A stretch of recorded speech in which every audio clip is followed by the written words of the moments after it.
திராவிடத்தை ஒடுக்குவதற்காக தான் அண்ணாமலை யாத்திரையை மேற்கொண்டாரு. ஆனால் மோடி அவர்கள் மேடையில் பேசுவது பார்த்தீங்கன்னா முன்னாள் முதலமைச்சர் எம்ஜிஆர் ஜெயலலிதா அவர்களை பற்றி புகழ்ந்தே பேசியிருக்காரு. அவங்களால தான் நீங்கள் தமிழ்நாடு நல்லா இருக்குன்னு சொல்லி பேசியிருக்காரு. நீங்கள் எப்படி பாருங்க? பசி என்கிற வார்த்தையும் பட்டினி என்கிற வார்த்தையும் அன்னை தமிழகத்தில் இல்லாமல் இருப்பதற்கு விலையில்லா அரிசி வழங்குகிற திட்டத்தை புரட்சித் தலைவி அம்மா அவர்கள் கொண்டு வந்தார்கள். இதையெல்லாம் நினைவு கூர்ந்து மாண்புமிகு பாரத பிரதமர் அவர்கள் பாராட்டி இருப்பது என்பது அனைத்து இந்திய அண்ணா திராவிட முன்னேற்றக் கழகம் இன்றைக்கு மக்களுக்கான இயக்கம்.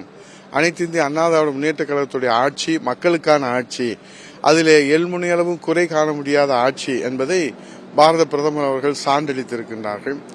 ஆகவே இன்றைக்கு இவையெல்லாம் புரட்சித் தலைவி அம்மா, புரட்சித் தலைவருடைய மறு வடிவமாக, இருவரும் தெய்வங்களுடைய மறு வடிவமாக இருக்கிற புரட்சித் தலைவர் ஐயா எடப்பாடியாருக்கும் இந்த மாபெரும் பாராட்டு சாரும்.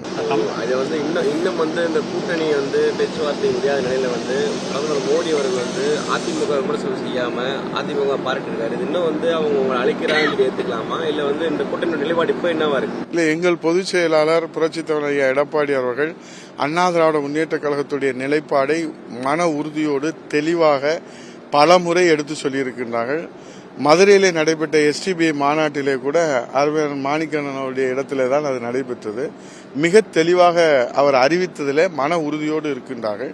அண்ணா திராவிட முன்னேற்ற கழகத்துடைய நிலைப்பாடை பொதுச் செயலாளர் புரட்சித் தலைவர் ஐயா எடப்பாடியார் அறிவித்து விட்டார்கள். அவர்களுடைய நிலைப்பாடை அவர்கள் அறிவிப்பதில் இன்னும் அவர்கள் அறிவிக்கவில்லை. அவர்கள் அறிவிப்பது என்பது அவர்களுடைய கட்சியை பொறுத்தது, அவர்களுடைய நிலைப்பாடு அவருடைய விருப்பத்தை பொறுத்தது. ஆகவே அதில் எங்களுக்கு என்ற விவரம் தெரியாது. எங்களுடைய நிலைப்பாடை எங்களுடைய பொதுச் செயலாளர் பொதுக்குழுவிலே தேர்ந்தெடுக்கப்பட்டு அங்கு கொடுக்கப்பட்ட அந்த அதிகாரத்தின் அடிப்படையிலே மாவட்ட கழகத்துடைய செயலாளர்கள் கூட்டத்தில் எடுக்கப்பட்ட தீர்மானத்தின் அடிப்படையிலே அனைத்து இந்திய அண்ணா திராவிட முன்னேற்ற கழகத்துடைய நிலைப்பாடை தெளிவாக அறிவித்திருக்கிறார்.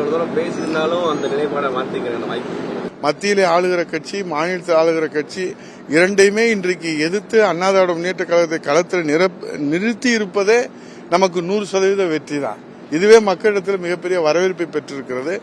எங்களுடைய நிலைப்பாடு, அனைத்து இந்திய அண்ணா திராவிட முன்னேற்ற கழக நிலைப்பாடு எங்கள் பொதுச் செயலாளர் அறிவித்ததிலே உறுதியாக இன்றைக்கு அதிலே பயணம் செய்து கொண்டிருக்கின்றார்.